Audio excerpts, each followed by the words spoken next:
Sir നമസ്കാരം. നമസ്കാരം. ആവിഷ്കാര സ്വാതന്ത്ര്യത്തിന് വേണ്ടി മുറവിളി കൂട്ടുന്ന നവോത്ഥാന പ്രസ്ഥാനത്തിൻ്റെ, പുരോഗമന പ്രസ്ഥാനത്തിൻ്റെ വക്താക്കളാണ് തങ്ങളെന്ന് നാഴികയ്ക്ക് 40 വട്ടം അവകാശപ്പെടുന്ന പാർട്ടിക്കാരാണ് CPM. ഇതിപ്പോൾ എടുത്തു പറയാൻ കാരണം 2026 നിയമസഭാ തെരഞ്ഞെടുപ്പ് കഴിഞ്ഞു. ഇന്നലെ കളമശ്ശേരി മണ്ഡലം, അതായത് നമ്മുടെ വ്യവസായ വകുപ്പ് മന്ത്രി, നിയമവകുപ്പ് മന്ത്രി ശ്രീ രാജീവ് മത്സരിക്കുന്ന കളമശ്ശേരി, രാജീവിൻ്റെ മണ്ഡലം, ഗഫൂർ രാജീവ് നേർക്ക് നേരെ മത്സരിക്കുന്ന മണ്ഡലത്തിൽ, കളമശ്ശേരി മണ്ഡലത്തിൽ അടുവാശ്ശേരി എന്ന് പറയുന്ന സ്ഥലം, കുറ്റിപ്പുഴയ്ക്കടുത്ത്, കുറ്റിപ്പുഴ കൃഷ്ണപിള്ളയുടെയൊക്കെ പരിസരം, അടുവാശ്ശേരിയിൽ രാത്രിയിൽ യൂത്ത് കോൺഗ്രസ് പ്രവർത്തകർ വെച്ച ഫ്ലക്സ് ഈ ഇടതുപക്ഷ പ്രവർത്തകർ കത്തിക്കുകയും പിന്നീട് അവിടെ അടുവാശ്ശേരിയിലുള്ള യൂത്ത് കോൺഗ്രസിൻ്റെ ഓഫീസിൽ അവർ നശീകരണ പ്രവണതയോടുകൂടി കയറി ചെല്ലുകയും അവിടെ അടിപിടി ഉണ്ടാക്കുകയൊക്കെ ചെയ്തു. അതിലേറ്റവും വലിയ വിരോധാഭാസം എന്ന് പറഞ്ഞാൽ ആ ഫ്ലെക്സിൽ പറഞ്ഞിരുന്ന വാചകം ബൈ ബൈ പിണറായി എന്നുള്ളതായിരുന്നു. അതായത് 2026 നിയമസഭാ തെരഞ്ഞെടുപ്പിന് ശേഷം പിണറായി വിജയൻ കേരളത്തിൻ്റെ ഭരണത്തോട് ഗുഡ് ബൈ പറയും, അതുകൊണ്ട് ബൈ ബൈ പിണറായി എന്നാണ് ഫ്ലെക്സിൽ അവർ എഴുതി വച്ചിരുന്നത്. ആവിഷ്കാര സ്വാതന്ത്ര്യത്തിന് വേണ്ടി മുറവിളി കൂട്ടുന്ന പാർട്ടി എന്തുകൊണ്ടാണ് ഇതൊരു ആവിഷ്കാര സ്വാതന്ത്ര്യമായിട്ട് കാണാൻ സാധിക്കാത്തത്? മറ്റ് യാതൊരു തരത്തിലുള്ള വൾഗാരിറ്റീസും ആ ഫ്ലക്സിലുണ്ടായിരുന്നില്ല. ബൈ ബൈ പിണറായി എന്ന് പറഞ്ഞാൽ ഇത്ര രോഷം കൊള്ളേണ്ടതും അല്ലെങ്കിൽ ആ ഫ്ലക്സ് കത്തിക്കേണ്ടതും അത് വച്ച കോൺഗ്രസ് ഓഫീസ് കയറി അടിച്ചു തകർക്കുകയൊക്കെ ചെയ്യുന്ന പ്രവണതയിലേക്ക് CPM പ്രവർത്തകരെത്തുമ്പോൾ എങ്ങനെയാണ് ഈ നവോത്ഥാന നായകന്മാരെന്ന് പറയുന്ന ഈ ഇടതുപക്ഷക്കാരെ എങ്ങനെയാണ് വിശേഷിപ്പിക്കേണ്ടത്? ആവിഷ്കാര സ്വാതന്ത്ര്യം എവിടെയാണ് ഉള്ളത്? ആവിഷ്കാര സ്വാതന്ത്ര്യം എന്ന് ചോദിച്ചാൽ ഇപ്പം ആലങ്കോട് ലീലാകൃഷ്ണനെ തൃശ്ശൂർ സ്ഥാനാർത്ഥിയായിട്ട് നിർത്തിയിരിക്കുകയാണ്. ആവിഷ്കാര സ്വാതന്ത്ര്യത്തിൻ്റെ പ്രതിനിധിയായിട്ട് CPI എന്നാൽ പോലും ഇതൊരു വലിയ തമാശ ഉണ്ട്. ബൈ ബൈ പിണറായി എന്ന് പറഞ്ഞാൽ അത് പിണറായി അവകാശിക്കാനുള്ളതാണോ? നമ്മൾ ബസ്സിലൊക്കെ യാത്ര ചെയ്യാൻ നേരം ബൈ എല്ലാവരും പറഞ്ഞ് യാത്രക്കാരെ, നമ്മുടെ സ്വന്തക്കാരെയും ബന്ധക്കാരെയും കൂട്ടുകാരെയും ഒക്കെ കയറ്റി വിടുന്നൊരു പരിപാടിയാണ്. ഇതെങ്ങനെയാണ് പിണറായി വിജയനോട് ഗുഡ് ബൈ പറഞ്ഞ പിണറായി വിജയന് ഒരു മരണക്കുറിപ്പ് അല്ല മരണ ചുംബനം നൽകുന്ന പോലെയാണ് എനിക്ക് തോന്നിയത്. അല്ല സാർ, ബൈ ബൈ എന്ന് പറഞ്ഞിട്ടുണ്ടെങ്കിൽ ഇപ്പം നമ്മൾ റൈറ്റ് അല്ലേ? അപ്പോൾ അങ്ങനെ ഒരു ജീവിതത്തിൽ നിന്ന് ബൈ പറയുകയല്ലോ, അല്ലെങ്കിൽ അങ്ങനെയൊന്നും തന്നെ അതിൽ എഴുതി വെച്ചിട്ടില്ല. ഇപ്പം ബൈ പറയുമ്പോൾ അവരുദ്ദേശിച്ചിരിക്കുന്നത് 2026 നിയമസഭാ തെരഞ്ഞെടുപ്പിന് ശേഷം മുഖ്യമന്ത്രി പിണറായി വിജയൻ ആ പദം വിട്ടൊഴിയേണ്ടി വരും, ഭരണം ഇടതുപക്ഷത്തിന് കിട്ടില്ല എന്ന് തന്നെയാണ് അതിൻ്റെ വ്യംഗ്യാർത്ഥം. CPM വിചാരിക്കുമ്പോൾ തന്നെ അതിൻ്റെ മറുവശം എന്ന് ഞാൻ പറഞ്ഞതിൻ്റെ കാരണം ബൈ ബൈ എന്ന് പറഞ്ഞ ഒരാളെ പറഞ്ഞു വിടുമ്പോൾ നമ്മളെ സന്തോഷത്തോടെ പറഞ്ഞു വിടുന്നവൻ സന്തോഷത്തോടെ ദുഃഖിച്ചല്ല വിടുന്നത്. ബൈ ബൈ പോയിട്ട് പോകാം, ആ രീതിയിലാണ് പറഞ്ഞത്. പക്ഷെ ഇത് പിണറായി വിജയൻ എങ്ങനെ ഇത് തോന്നി? ആ ഇൻറ്റ്യൂഷൻ, ആ അന്തർബോധം എങ്ങനെ പിണറായി വിജയൻ ഉണ്ടായി, എന്നെ തെറി പറഞ്ഞാൽ വിടുന്നേ എന്നുള്ള ബോധം പിണറായി വിജയന് CPM ഉണ്ടായി എന്നുള്ളതാണ് പ്രശ്നം. അല്ല, ഇത് അവരത് ഫീൽ ചെയ്യുന്നു. ഇതൊരു രാഷ്ട്രീയ സ്വാതന്ത്ര്യമാണല്ലോ. ഇതൊരു രാഷ്ട്രീയ സ്വാതന്ത്ര്യമാണ്, അഭിപ്രായ സ്വാതന്ത്ര്യമാണ്. ഇവിടെ മറ്റൊന്നും തന്നെ പറഞ്ഞിട്ടില്ല. അല്ലെങ്കിൽ പിണറായി വിജയൻ എന്ന ഭരണാധികാരിയുടെ അഴിമതിയെക്കുറിച്ചോ അല്ലെങ്കിൽ ആ ഭരണകർത്താവിൻ്റെ കെടുകാര്യസ്ഥതയെക്കുറിച്ചോ ഒന്നും അതിൽ പറഞ്ഞിട്ടില്ല. താങ്കൾ പറയേണ്ട കാര്യങ്ങളൊന്നും പറഞ്ഞിട്ടില്ലെന്നാണോ പറഞ്ഞത്? അഴിമതി, കെടുകാര്യസ്ഥത അങ്ങനെയല്ല. ഇപ്പോൾ ഒരാളെക്കുറിച്ച് എന്തെങ്കിലും പറയുമ്പോൾ പ്രത്യക്ഷത്തിൽ അത് ഒരു ദേഷ്യത്തിലേക്കോ അല്ലെങ്കിൽ ഒരു വിദ്വേഷത്തിലേക്കോ ഒക്കെ പോകണം എന്നുണ്ടെങ്കിൽ അത്തരം വാക്കുകളൊന്നും അതിൽ ഉപയോഗിച്ചിട്ടില്ല. ഡാഷ് മോണെന്നും പറഞ്ഞിട്ടില്ല. ഡാഷ് മോനെ ബൈ ബൈ എന്ന് പറഞ്ഞിട്ട് ഒന്നും പറഞ്ഞിട്ടില്ല. ഏതെങ്കിലും തരത്തിലൊരു ചെറ്റത്തരം അതിൽ കാണാൻ കാണിച്ചിട്ടില്ല. അപ്പോൾ എന്തുകൊണ്ടാണ് CPM പ്രവർത്തകർ ഈ പിണറായിക്ക് ബൈ ബൈ പറഞ്ഞ ഈ ഫ്ലക്സ് കത്തിച്ചത്? കൂടാതെ ഇവിടെ മറ്റൊരു വിരോധാഭാസം കൂടി ഉണ്ടായിരിക്കുന്നു. അതായത് ഇടതുപക്ഷ പ്രവർത്തകരാണ് അത് ചെയ്തതെന്ന് പറയുമ്പോൾ എറണാകുളം യൂത്ത് കോൺഗ്രസിൻ്റെ പ്രസിഡന്റ് ഈ പോലീസിൽ പരാതി നൽകുന്നു. ഈ ഫ്ലക്സ് കത്തിച്ചത് ഇടതുപക്ഷത്തിൻ്റെ പ്രവർത്തകരാണെന്ന് പറയുന്നു. പോലീസ് രാത്രി 8 പേർക്കെതിരെ കേസെടുക്കുന്നു. ഒന്ന് ആലോചിച്ച് നോക്കണം. ഭരണം മാറുന്നു എന്നുള്ളതിൻ്റെ വ്യക്തമായ സൂചന നൽകുന്ന ഒരു രീതി തന്നെയല്ലേ പോലീസിൻ്റെ ഭാഗത്തു നിന്നുണ്ടായിരിക്കുന്നത്? ആദ്യം ഫീൽ ചെയ്യുന്ന പോലീസുകാർ തന്നെ ഭരണമാറ്റത്തെക്കുറിച്ച് തങ്ങളുടെ യജമാനന്മാർ മാറാൻ പോകുന്നുള്ള വിവരം മണത്തറിയുവരും. അതിനാണ്. അല്ല എന്നുണ്ടെങ്കിൽ ഒരു ഫ്ലക്സ് കത്തിച്ചതിൻ്റെ പേരിൽ യൂത്ത് കോൺഗ്രസ് പ്രസിഡന്റ് ഇങ്ങനെ ഒരു പരാതി കൊടുക്കുമ്പോൾ ഈ ഇടതുപക്ഷ പ്രസ്ഥാനത്തിൻ്റെ പ്രവർത്തകരെ എങ്ങനെയായാലും അവർക്കെതിരെ 8 പേർക്കെതിരെ പോലീസ് കേസെടുത്തെന്ന് പറയുമ്പോൾ അത് എന്ത് തരത്തിലാണ് അതിന് ഉൾക്കൊള്ളാൻ പറ്റുക? അല്ല, ഭരണം നഷ്ടപ്പെടാൻ പോകുന്നുള്ളവരും ആദ്യം അറിഞ്ഞിരിക്കുന്ന പിണറായി വിജയൻ, രണ്ടാമത് അറിഞ്ഞിരിക്കുന്ന MP ഗോവിന്ദൻ, മൂന്നാമത് അറിഞ്ഞിരിക്കുന്ന റിയാസ്. ആ ഓർഡറിൽ അടഞ്ഞു പോരുക. താഴെത്തട്ടിലെ കളമശ്ശേരി പോലീസ് സ്റ്റേഷനിലെ ഏറ്റവും താഴെയുള്ള ഹെഡ് കോൺസ്റ്റബിൾ വരെ ഈ വിഷയം അറിഞ്ഞിട്ടുണ്ട്. അവർക്കറിയാം. അല്ല, ഇവിടെ ഈ CPM എന്ന് പറയുന്ന ഒരു പാർട്ടിയുടെ അപജയത്തെക്കുറിച്ചാണ് നമ്മൾ ചിന്തിക്കേണ്ടത്. അതായത് ഒരു ഫ്ലെക്സ് വച്ചതിൻ്റെ പേരിൽ തെരഞ്ഞെടുപ്പ് കഴിഞ്ഞു, വോട്ടെടുപ്പ് കഴിഞ്ഞു, ആ വോട്ട് പെട്ടിയിലായി കഴിഞ്ഞു, ജനം വിധി എഴുതി കഴിഞ്ഞു.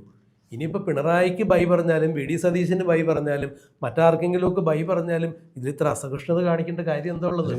ഞാനതാ ആദ്യം എൻ്റെ തുടക്കത്തിൽ പറഞ്ഞത്. ഈ അസഹിഷ്ണുതയുടെ പ്രശ്നം ഇവിടെ വരുന്നേ ഇല്ല.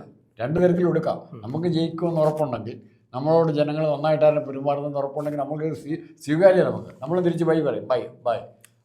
അതില്ല പിണറായി വിജയൻ. ഇതൊരു പ്രതിപക്ഷ ബഹുമാനത്തോടു കൂടി അത് കണക്കിലെടുത്ത് തള്ളിക്കളയേണ്ട കാര്യമില്ലേ ഉള്ളൂ. അല്ല, ഇപ്പോൾ പ്രതിപക്ഷ ബഹുമാനത്തോടെ പിണറായി വിജയൻ ഒരു യാത്രയപ്പാണ് നൽകുന്നതെങ്കിൽ, സെൻഡ് ഓഫാണ് നൽകുന്നതെങ്കിൽ, ചവിട്ടി പുറത്താക്കുന്ന നൽകുന്നതെങ്കിൽ, പിണറായി വിജയന് ആ ഫീലിംഗ് എങ്ങനെ ഉണ്ടായി എന്നുള്ള പ്രശ്നം. ആ ഫീലിംഗ്, ആ കുറ്റബോധം പിണറായി വിജയന് മാത്രമല്ല താഴെത്തട്ടിൽ അണികൾക്ക് അവർ വന്നിട്ടുണ്ട്.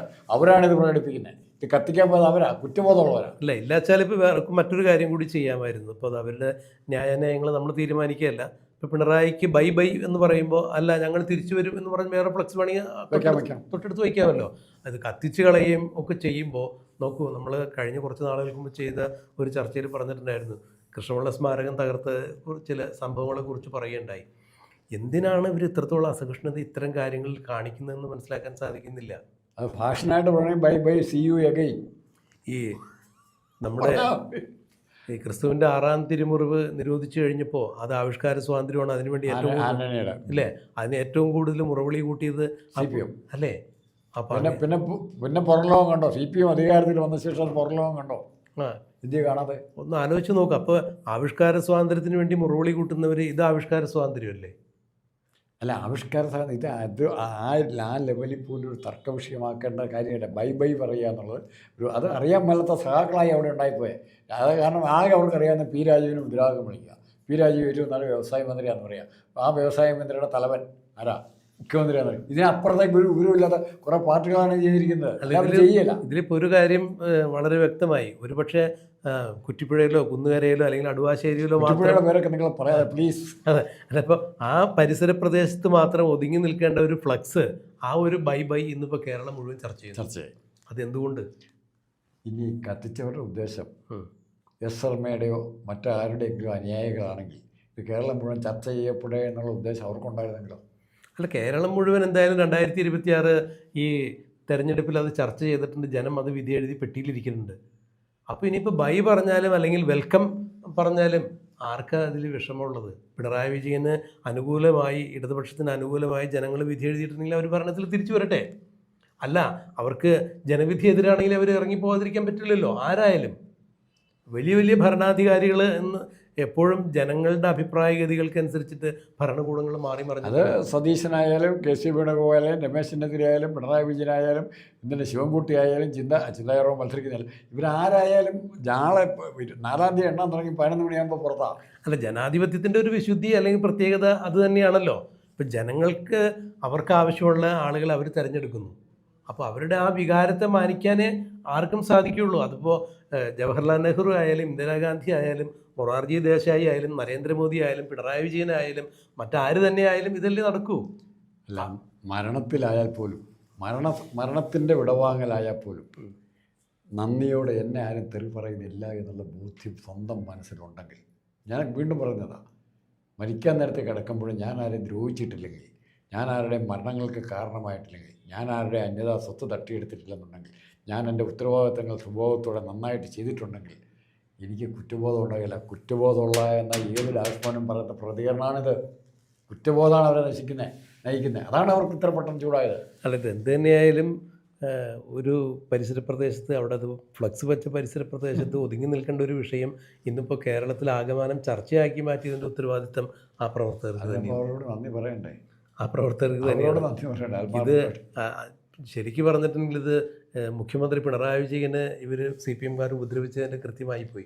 കാരണം ഈ ഫ്ലക്സിന് അവർ മണ്ണിനൊഴിച്ച് കത്തിച്ചിട്ടുണ്ടെങ്കിൽ അത് ഫ്ലക്സ് കത്തിച്ചാണെന്ന് നമുക്ക് തോന്നുന്നില്ല. അത്യാവശ്യം പിണറായി വിജയനെ തന്നെയാണ് ഇവർ കത്തിച്ചിരിക്കുന്നത്, വ്യക്തിഹത്യ ചെയ്തിരിക്കുന്നത്. ആ ഭാഗത്ത് പിണറായി വിജയനെ കത്തിക്കണം എന്ന് ഉണ്ടായിരുന്നു എന്ന് ഞാൻ പറഞ്ഞില്ല. ചന്ദ്രൻപിള്ള, ശർമ്മയൊക്കെ ഉണ്ടായിരുന്നു. അവരുടെയൊക്കെ പ്രവർത്തന മേഖല കൂടിയാണത്. മുൻകാല പ്രവർത്തന മേഖല. ശർമ്മയുടെ മണ്ഡലമായിരുന്നു നേരത്തെ. അതാ ഞാൻ പറഞ്ഞത്. അപ്പം വേണമെങ്കിൽ മനഃപൂർവ്വം തന്നെ അവർ കത്തിച്ച് ചെയ്തതായിരിക്കത്തില്ലേ. എന്തായാലും ഇത് വലിയ ഒരു എന്താണ് സാംസ്കാരിക കേരളത്തിന് വലിയൊരു അപജയം തന്നെയാണ്. ഒരു കാരണവശാലും നവോത്ഥാന പ്രസ്ഥാനത്തിൻ്റെ വക്താക്കൾ എന്ന് പറയുന്ന ഇവരൊരു കാരണവശാലും ഇത് ചെയ്യാൻ പാടുണ്ടായിരുന്നില്ല. കൽബുർഗിക്ക് വേണ്ടി, പൻസാരയ്ക്ക് വേണ്ടി, അതുപോലെ ക്രിസ്തുവിൻ്റെ തിരുമുറിവിന് വേണ്ടിയൊക്കെ എന്തിന് ചെഗോരെ പറ്റി പറഞ്ഞ വിനോദ് വിശ്വ ഇവിടെ കിടന്ന് ആളറി പോയിക്കുന്നത്.